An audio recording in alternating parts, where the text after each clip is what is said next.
Welcome back to buying a cylinder head off of eBay.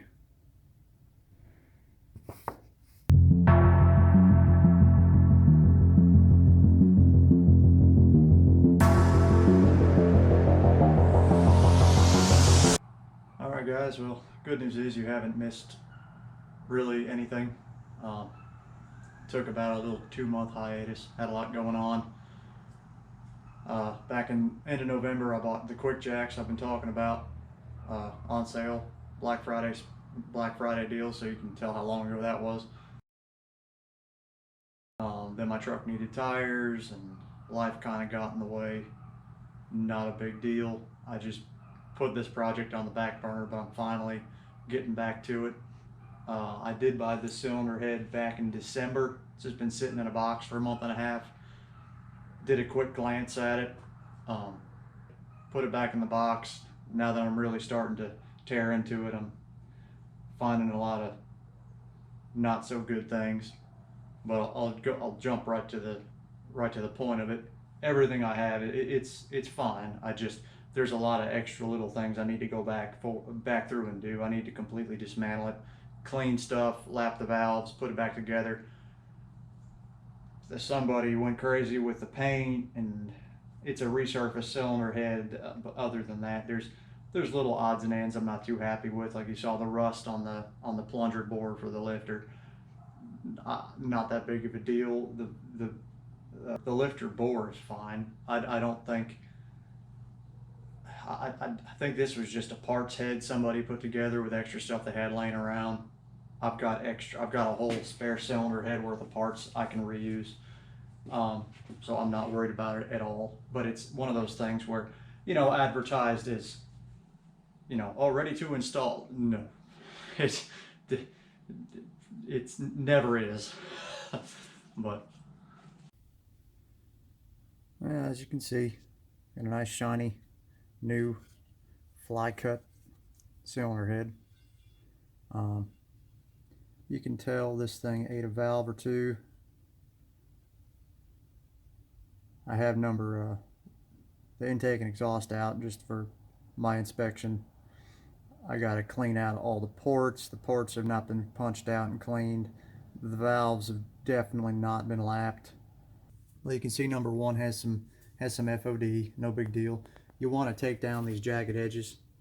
That can cause pre-detonation because you have a small, fine little point that's going to get superheated because there's such a small amount of material there. Any jagged edge you don't want in a combustion chamber. So I got to just clean those up a little bit, not a big deal. Number four's got some too, but they're not in the sealing surface. Obviously, I doubt anybody with some dignity wouldn't go through the work of resurfacing this if it was non-reusable. But the good thing is about getting your cylinder head decked like that is it's like, well, technically you up the compression a hair, so whatever, for what that's worth. But like I said, from here I got to take the rest of the valves out, clean everything, punch the ports out, relap the valves, clean up what I can. You guy really went to town on this paint. I mean, you got paint on the sealing surfaces, you got paint on the valve springs, you got paint inside the intake, the throats of the intake, the exhausts. Really not necessary, a little overkill. The one thing that does bug me, he did say this was ready to install. Hell no, this thing was not ready to install. These things are dry as a bone. The lifters are dry as a bone. The cylinder head is bone dry. He did have some grease in the cam journals. Hey, good on him for that. But okay, like that's still not. This was not installation ready. And one big point of this being not installation ready is because these little the camshaft little detent springs and balls were floating around in the head. They were just sitting in here, and every time I moved the head around, they kept falling out. I'm like, what the hell? So what that is, your exhaust cam, the lobes are on a gear and they float around, and they have these little detent ball and springs like on a transmission. Some of you kind of know what I'm talking about. It's hard for me to explain. but it's that little notchy feeling you get when you're changing gears. It's what more or less holds it in place. These were just floating around in the cylinder head. I'm still missing 2 of the balls. I'm pretty sure they're still in the box, but I have all the ones I took off of this old cam just floating around in there. But again, those are just floating around in the cylinder head, like definitely not installation ready. Also, there's some grinding marks in between those little lines. These are for me. Just wanted to see what the heck this was. I saw these little permeations. I think he just got a little too heavy on the grinder. Why he was using a grinder, I don't know. Cleaning the gasket up, and why he did it not once, not twice, but 3 times in between the intake runners. I don't understand why those are there, what the point was, how he even did that specifically in these exact positions. I don't know. But it's just one of those oddities. It's not going to affect sealing. It's really not. The way, once we'll put the intake on this, I'll readdress this and show you what I'm going to do just to be sure. But even a small little hole like that is not even, I said a hole, even just a small little groove in there is not going to affect the sealing surface really whatsoever. Especially if you just put just a little dab of silicone on the outer side. It'll be fine. See right where the valve seat is? I mean, there's crap stuck under the valve, like on the intake side. I mean, you know, I mean, exhaust side's not much better. No, it's a little cleaner. Still though, I mean, that's really shoddy. But you get what you pay for. I mean, this thing wasn't cheap. It wasn't exactly free. I mean, you can see how freaking dirty this is. That's what you get. I mean, these are little tiny pieces of metal from when they fly cut the cylinder head. I mean, I can feel them. I mean, it's just falling off.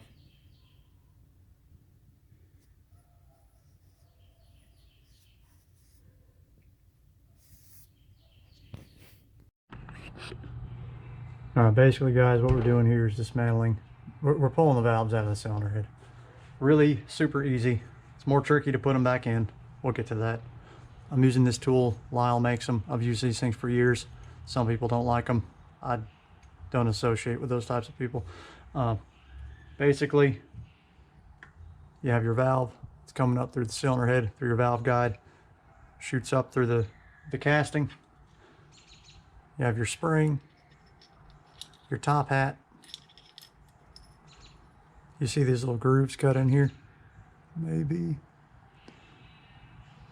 They have these retainers that are tapered. Obviously, you have to make sure you put them on the right way. There's 2 of them. You can just barely see they're tapered. So obviously, when they go back into the bore of the top hat, that's also tapered on the receiving end. It locks in place through geometry and physics. It's not ever going to go anywhere until the valve breaks. So that's basically that. Again, there's better videos out there that explain how that worked, but you get the point. Been using that design for probably 200 years, 150 years, I don't know. But this tool's neat. It's got a magnetic cylindrical cone insert, and it's just a piece of aluminum. You can see this one. Let's do this one, so it's kind of out in the open. That is the number, that's on cylinder number 2, number 1 exhaust. That one's a little obscured, but it'll still work. It's just going to be kind of at a weird angle. I'm going to have to pop it a little bit harder. But anyway, what you do, you pop this down with a hammer. Now on the other side, generally, you know, obviously, I don't want to put it on that side, but you kind of, sometimes I put a rag in the combustion chamber so these don't like pop down. These aren't really going to hit, you're not going to damage these doing it that way, unless you're using a huge freaking hammer, which you do not need. This is almost a little overkill for it. $5 Harbor Freight rubber end. I mean, nothing wrong with it. So let's do this one because you can kind of see better. This is on the intake side. That's cylinder number 2 as well. It's the number 2 intake on number 2. You just put it on top. I like to kind of hold down on it, not super firm, so you want to let it rest at the same angle the valve is going in, and you just pop. What does that do? That compresses the spring, pushes the hat down past the point of release. You have to get a little pair of needle nose, pop out your retainers. Obviously you'll be fighting the magnet. Pull your spring out, single spring. Put those over there. I'm just gonna roll this over, and I'll do this so y'all can see it. Oops. I'll try to, where was I? Right here. Then you just pop the valve out. Nice and dirty and crusty. Ooh, I don't want to bounce it on the intake studs.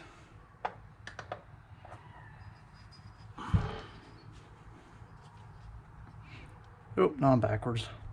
Definitely don't want to screw up your orientation when you're taking this all apart and trying to put everything back where it went. So organization is key. It costs nothing. Well, unless you're buying a little. I've got another one off camera for the exhaust side. All my intake stuff I'm keeping kind of lined up. But anyway, that's that. I'm just going to repeat that 16 times. I should be using my phone for this, but this is just another example. I just took out another one, and there is a metal flake on the bottom. It was on the bottom of that valve. I mean, that is going to work its way out. You know, it's a shame. It's a shame if somebody was buying this and just didn't really know how to do any of this stuff, or, you know, they buy this and really genuinely think this is ready to bolt on. This would not have lasted very long. Rule of thumb is,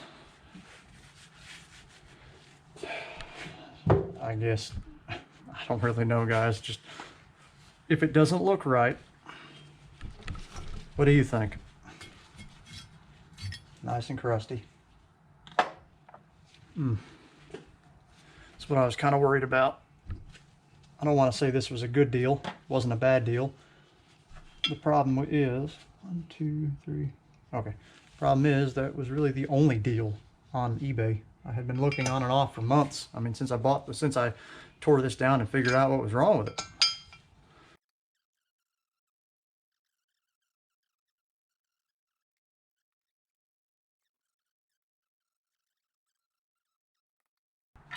I'd read the reviews before I bought this one, and there was a guy on there throwing a fit about pretty much everything I've been discovering. So, you know, I read it and I believed him, but it's one of those things.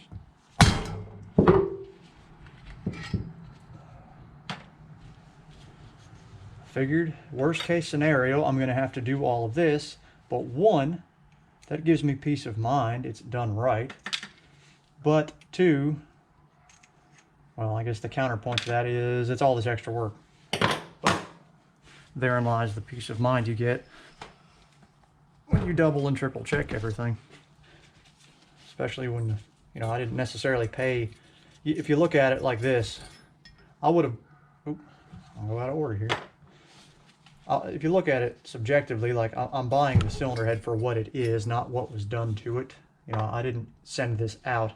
This isn't the one off the engine I sent out to have all this done. I'd be very unhappy if that were the case.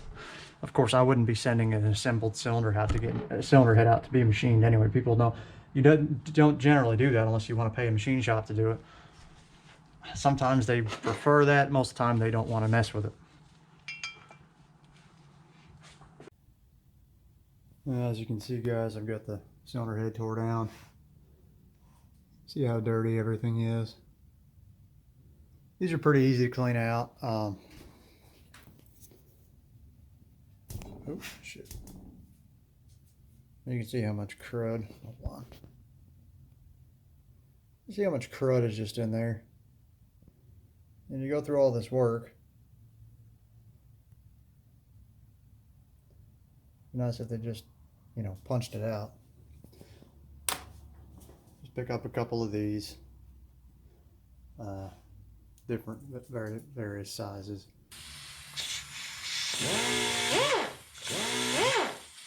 See how it expands like that? Makes work a little easier.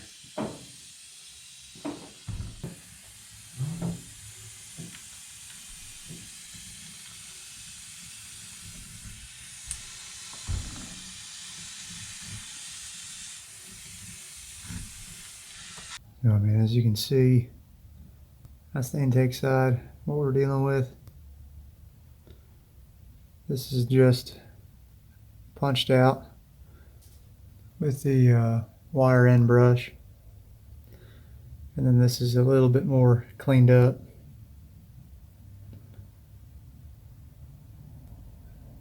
I said, you can still see some crud down in there, but I mean, you can easily tell the difference.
You can see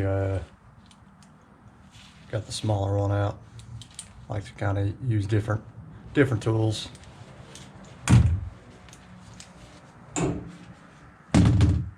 Makes it easier.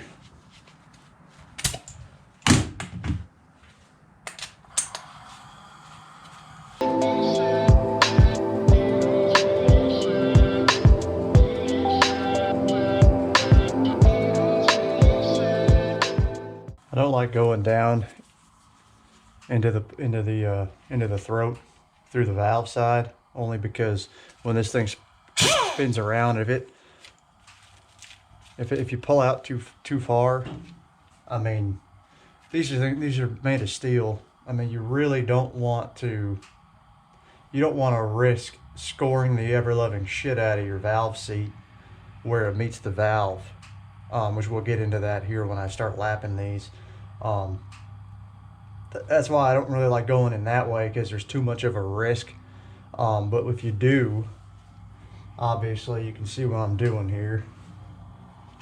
You want to try to just kind of stuff her in there.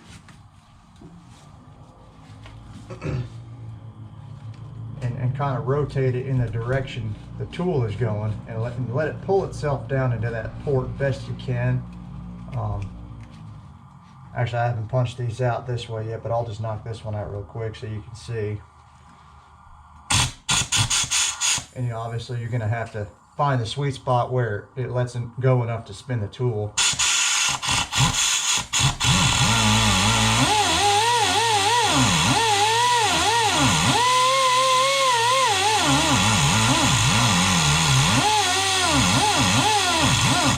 Then you turn it off inside while you're still in, and then pull out. And you can see the difference right away.